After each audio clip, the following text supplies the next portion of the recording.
video is sponsored by Evoto AI. One of the most frustrating things about being a beauty retoucher and photographer is the amount of time it takes to actually do the retouching. And as someone who has to do a lot of retouching in a very short amount of time regularly, I'm always looking at ways to save time in the editing process and to actually make it a lot more efficient. So in today's video, I'm going to be talking about some of my favorite ways to cut down time in the editing process and to make things a lot more efficient overall. So if you're new to this channel, my name is Kaylee June and I'm a beauty and fashion photographer based near Sydney, Australia. And many years ago now, in fact around 10 years ago, I started this channel to talk about all things photography and specifically things relating to beauty photography and beauty retouching, as that really is one of my main genres these days. As I mentioned, we are going to be going through a few different ways that you can really save time during your editing process, because as I also mentioned, it can really be a very tedious part of being a retoucher or of being a photographer, and sometimes editing will really take up the bulk of your week. So anything to really help cut down that time and that process is hopefully going to help you out with all the other business tasks that you may need to perform on a weekly basis. In this video, I'll be going through a couple of steps that you can take on set to make sure that you're minimizing that editing process later on, but I'm also going to be going into a few things with Evoto AI that you can apply to your images to really help cut down the time once again. And we're going to get straight into it now, so let's get started. Now, the first tip that I'm going to be talking about today is really probably one of my most prominent tips and one that I really think that you should take on board, especially if you're a portrait photographer, a fashion photographer. Basically, if you're anyone who's working with a model or anyone that has hair, definitely make sure you take on board this particular point, which is to ensure that the hair of your model or subject is neat. You really want to make sure that the hair looks as tidy as possible on set, because retouching hair can be a really tedious process later on. I always recommend, if you can, to get the hair looking as good as possible in camera so you don't have to go down that path later on. It can really be difficult to do excessive hair retouching,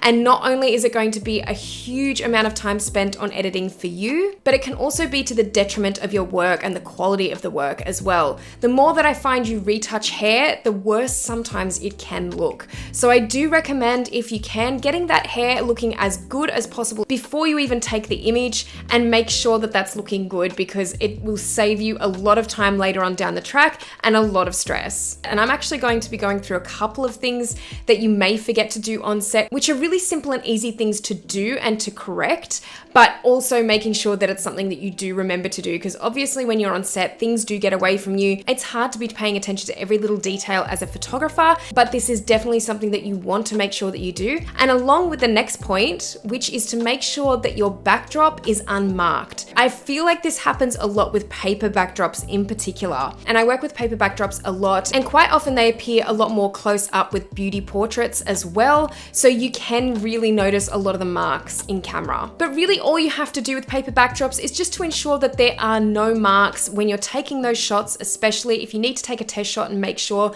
that there's absolutely no marks on the backdrop. It is one less thing that you have to edit later, because let me tell you, if you have to retouch a set of images, say, and there's maybe 20 or 30 beauty shots that you need to retouch, then you're going to have to remove those marks from every little shot, and it's annoying. Taking it from personal experience here, it is very annoying, and this goes for any backdrops that may be cloth and might have wrinkles. If you can make sure that they are kind of gone before you actually take the photo, that is once again going to save you a lot of stress later on down the track. And really with paper backdrops, it's as simple as just pulling it down further so you kind of get to a point in the backdrop where there are no marks. It's usually quite a common thing for backdrops to have a lot of marks, especially if you're hiring a studio where people have been stepping on the backdrop and they've been getting dirty shoes and things like that onto it. So just make sure you pull it down low enough so that there's no marks, and it's one less thing that you have to do in editing later on. Another thing you should really pay attention to make sure that it looks good in camera is the lighting, because you really don't want to have to edit lighting and shadows if you can avoid it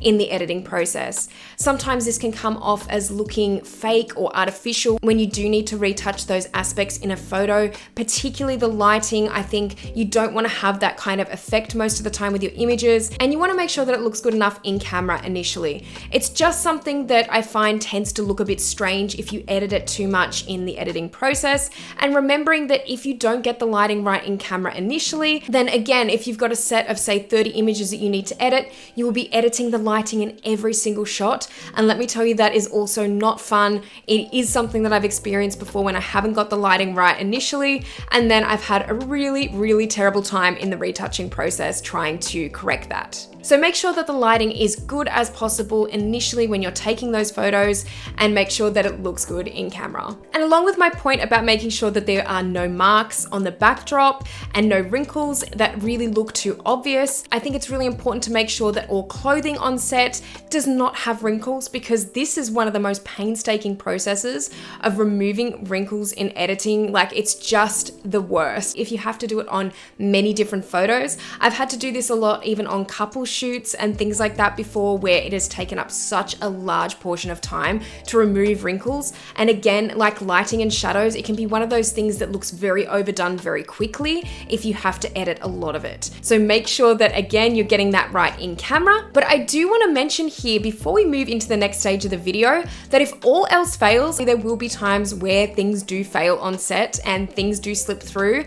And sometimes the hair, no matter what you do to it on set, there's going to be stray hairs. Things will not look perfect. And that's a very common occurrence. And like I said, you can do as much as possible on set, which I think you should do, but sometimes there is definitely going to be stray hairs and things that you really can't help but try and edit out later. Along with wrinkles on clothing, sometimes that is something that you could do your best to remove on set, and then later on in some of the photos, you might find that there are still wrinkles there. But as long as you're trying to do that initial step process of making sure that everything is looking as good as possible in camera, you're definitely going to have less stress in the editing process. But if all else fails, as I mentioned, and some of those aspects do sneak through into your photographs, you can definitely utilize Evoto AI to help correct some of those elements. Evoto is an AI-powered photo editor which allows users to combine all editing work into one single powerful app. Not only is it a huge time saver for professionals with features such as dodge and burn and stray hair removal, it also happens to be an affordable editing alternative with a simple pricing system utilizing credits, only costing between 4 to 7 cents each. And the more that you buy, the cheaper they get. You'll also gain free access upon sign up to all features. No subscriptions or complicated processes. It's always free to upgrade to the latest version, and you only pay for exports. Even if you edit and export the same image multiple times, you'll only be charged once. So now I'm going to show you some of my personal favorite features of Evoto AI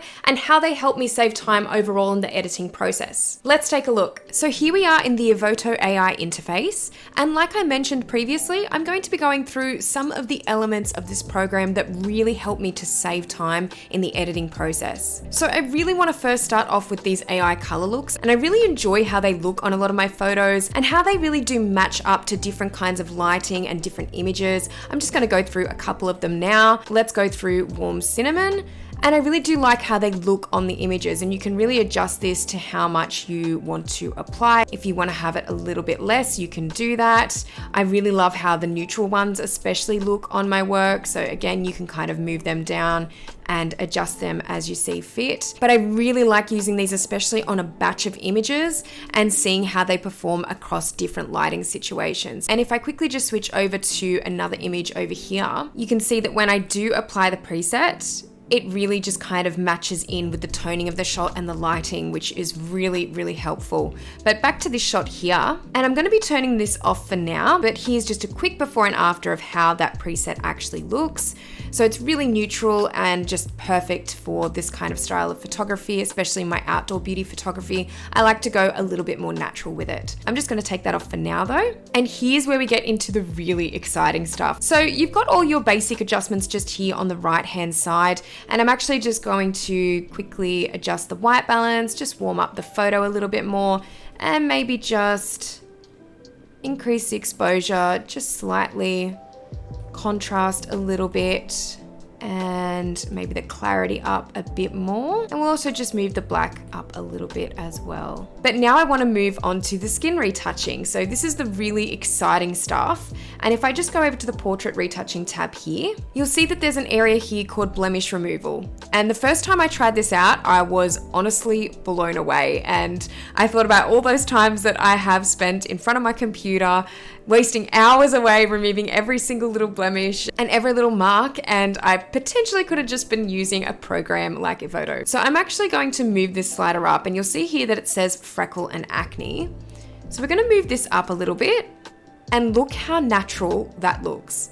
You can still see the pores, the texture in the skin. Let me just zoom in, and just to show you what that looks like, I'm just going to redo that. So you can see it's usually how I would remove blemishes, either by using a bit of dodge and burn or a blemish removal tool, but it is incredible what this can actually do. And if I move this up even to the absolute maximum, look at the texture that is still left in the skin. So I was absolutely blown away the first time I used this. And actually in doing this, the freckle section is what I want to keep, because usually if you've watched my channel before, you'll know that I really love freckles and I love them standing out on the skin tone. So what you can actually do with this, even though it's kind of done a bit of a dodge and burn feature, you can actually move the freckle slider right down, and it brings back all the freckles, which is so great. And just a quick before and after here, just to show you what we've done so far in the program and how naturally that has actually filled in those little blemishes and brought back the freckles too. But if you do think that this has gone too far even so, you can bring this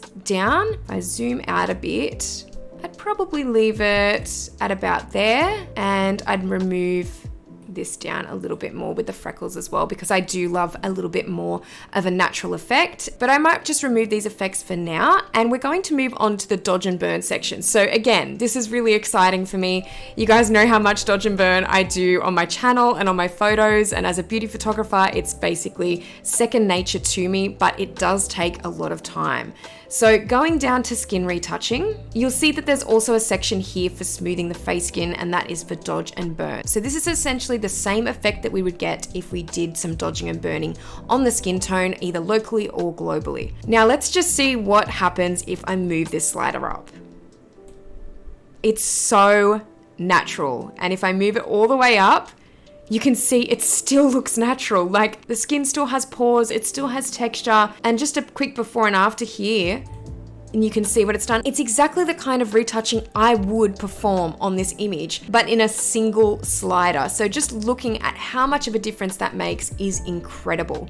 I'm actually going to just move this to kind of like maybe around this section, because again, I really want to keep some of the freckles in the shot and I don't want to remove them all. But again, if we're moving just up to the eyes, I'll show you a couple of other tools that I love to use as well. And one of them is the dark circle slider. So just moving this up, you can see it just simply dodges in that part of the skin tone. There's no pore removal, there's no texture removal. It just adds that little bit of brightness to exactly where you want it. And another favorite tool of mine is actually just under the eyes tab down here, and it's removing red veins. So again, just a little tedious thing that you have to do in the retouching process usually, but moving this slider up, you'll see that it really naturally removes them. And if you don't want to remove them all, you can kind of just do it to, I don't know, kind of like a medium sort of extent and leave a little bit of texture there in the eye. But let's look at a quick before and after of the entire image so far. So that is the before, and then this is the after. And I just feel that this is just such a natural effect, and yet it's taken me just a couple of minutes to do without going into depth with dodging and burning. I can do this in a couple of quick sliders. Another really cool option with Evoto is that you can actually add some catch lights into the eyes too, which again, I love that idea. I think sometimes it's really frustrating when you have to manually put catch lights in the eyes if they haven't been photographed correctly, or if the light just hasn't reached the eyes enough.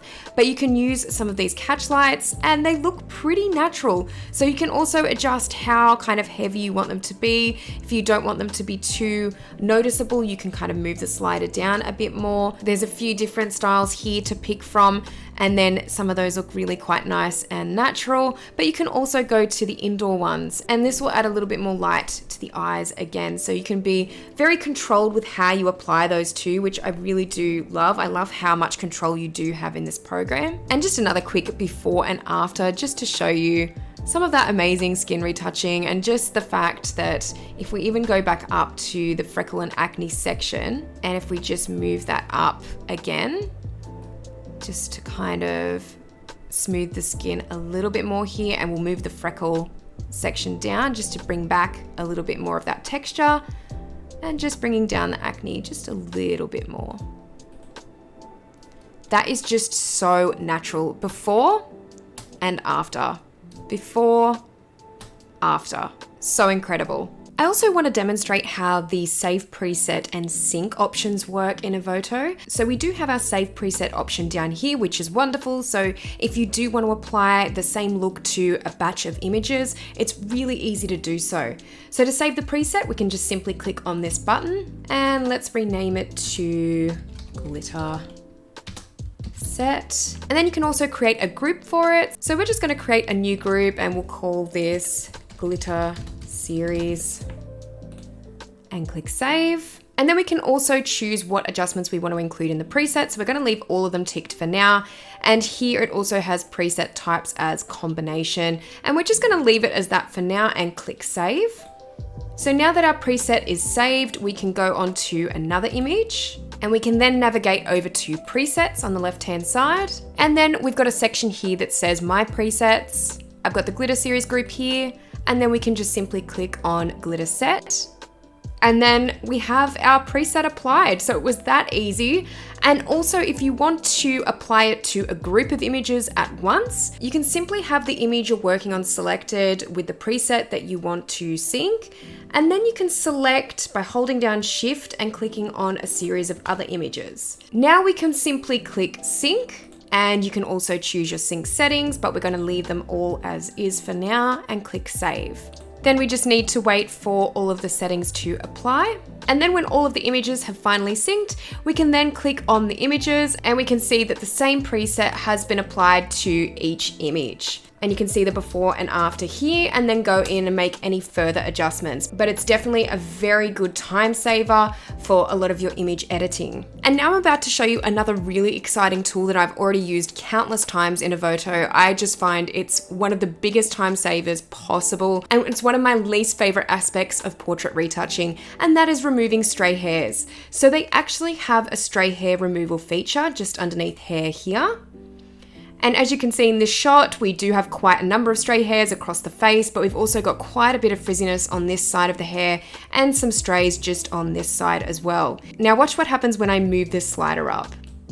I just think this is the most amazing feature. So if we have a look at a quick before, it's removed the hairs so seamlessly.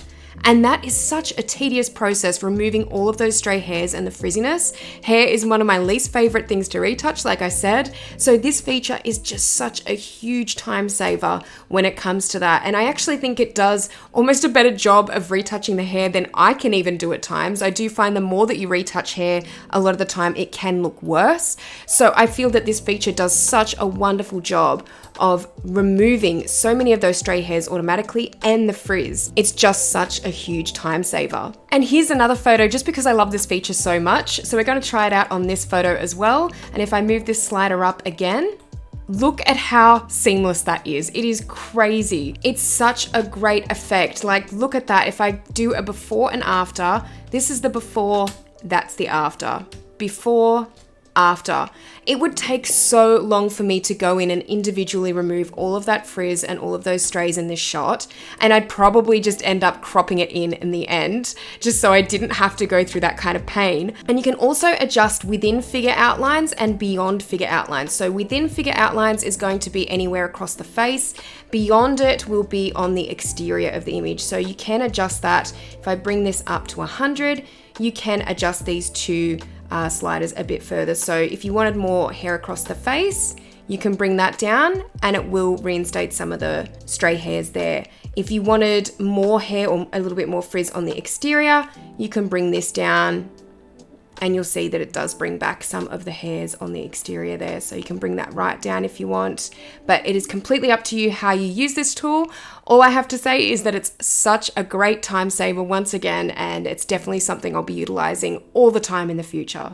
So if you are interested in checking out Evoto AI, there is a link in the description box below, and if you'd like to sign up via the link, you can receive 30 free credits, which means you can go and try it out for yourself for free. If you do choose to go and check it out, definitely let me know in the comments section what you think. Thank you so much for watching this video today, and if you liked it, please give it a thumbs up, and if you haven't subscribed to my YouTube channel already, make sure that you do, because I'll be posting a lot more tutorials and videos like this one. Let me know down in the comments below how you like to save time in your editing process, because I'm really always interested to hear your thoughts. And as I mentioned before, if you're interested in checking out Evoto AI, I do have a link in the description box below that you can follow to get your 30 free credits. Let me know in the comments as well what you'd like to see next on my channel, as I'm always open to ideas. But thank you again so much for watching this video, and I'll see you in the next one.